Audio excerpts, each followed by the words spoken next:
Hi, I'm Kelly. Today, I want to share a Japan horror story about something that might deeply concern some men.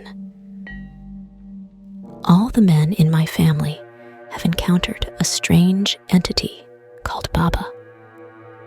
To be precise, they see it once during their adolescence.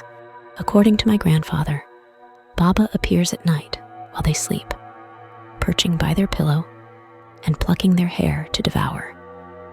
The process lasts for several minutes, but there is no pain, only the unsettling sensation of hair being pulled away. By morning, loose strands litter the pillow, and after that, Baba is never seen again. Perhaps due to this, every man in my family begins balding in their 20s. Of course, it could just be genetics. Since I'm female, I assumed this didn't concern me. But my younger brother wouldn't be so lucky. Our grandfather warned him to be prepared. Long ago, one of our ancestors tried to escape during the hair plucking, only to die mysteriously soon after. My uncle sternly advised my brother, if Baba appears, do not move, do not react, and do not attempt to run. Just stay still and let the ritual finish. Rather than fearing the supernatural, my brother was more horrified by the prospect of early baldness. Determined to avoid it, he shaved his head when he entered junior high. Grandfather merely glanced at him and said, "It won't work. We all tried that before." And so, my brother quietly grew his hair back. Our father, too, lost his hair after his encounter with Baba. Embarrassed, he concealed it with a wig. In all our childhood photos, he appeared to have a full head of hair.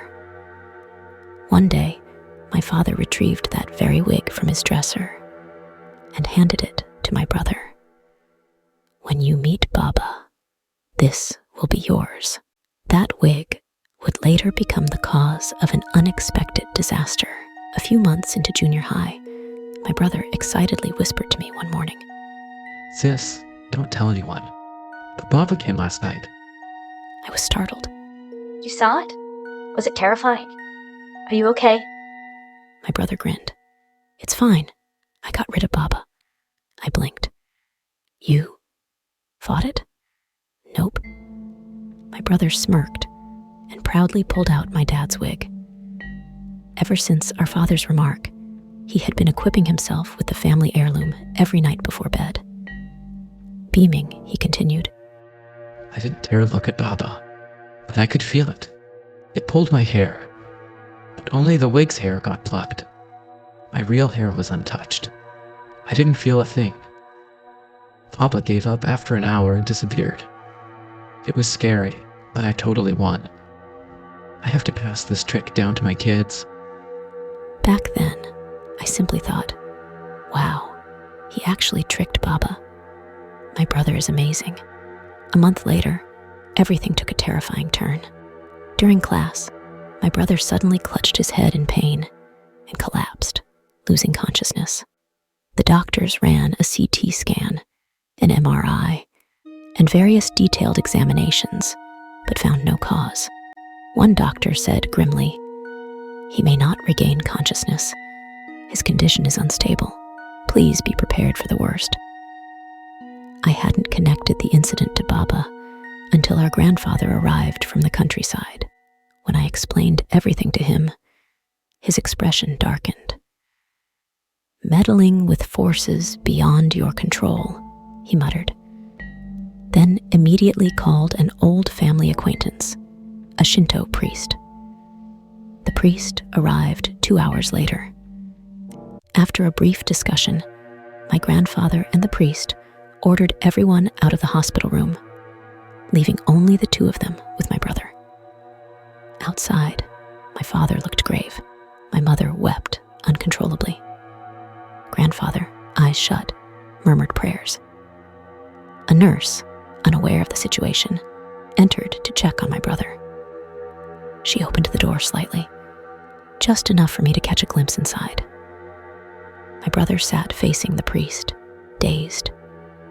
His fingers mindlessly plucked at his own hair, over and over again.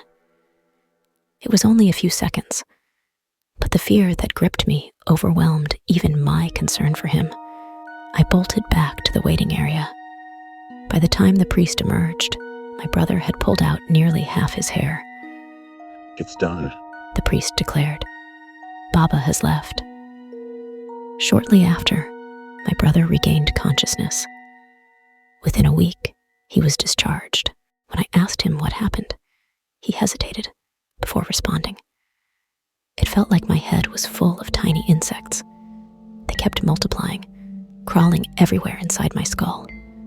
The more there were, the hazier my mind became. I felt every emotion, joy, sorrow, rage, all tangled together. At one point, I thought, if I just sleep, I'll be free. But then, I felt an unbearable pain in my scalp. When I looked up, something humanoid but not human was staring down at me, relentlessly plucking my hair. For some reason, I kept apologizing. I'm sorry. I'm sorry. When I woke up, all my hair was gone. Grandfather simply said, "It's over now." And that was it. To this day, we still don't know why Baba visits our family, why only the men can see it, or what those tiny insects and Baba itself truly are. So, what do you think of this story?